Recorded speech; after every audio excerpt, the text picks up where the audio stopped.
মেয়েদের জীবন, একটা মেয়ে যদি 17 বছর বয়স পার হয়ে যায় তারপরেও যদি তার বিয়ে না হয় তাহলে কিছু মানুষ এসে বলবে কি ব্যাপার, এর এখনো বিয়ে হচ্ছে না কেন?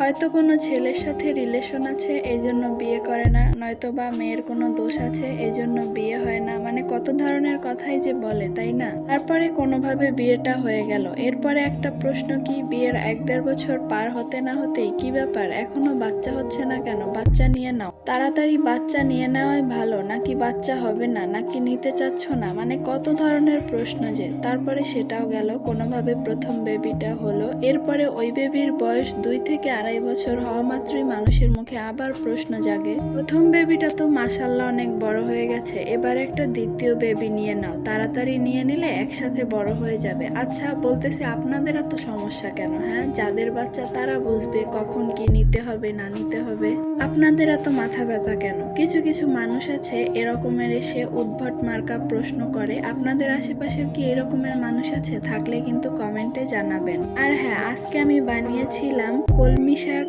আর মসুর ডাল দিয়ে ডালের বড়া। যখন বাসায় আমার পছন্দের কোনো তরকারি রান্না করা হয় না তখন আমি এই রেসিপিটা বানিয়ে তারপরে তৃপ্তি করে ভাত খাই। আজকেও এটা দিয়ে বেশ অনেকগুলাই ভাত খেয়েছিলাম। আমার মতো কার কার এরকমের ডালের বড়া পছন্দ সেটাও কিন্তু কমেন্ট করে জানাবেন। আর এই তো আমার সবগুলো বড়া ভাজা শেষ, এখন ভাত খেয়ে নিব। ভিডিওটা দেখার জন্য সবাইকে ধন্যবাদ।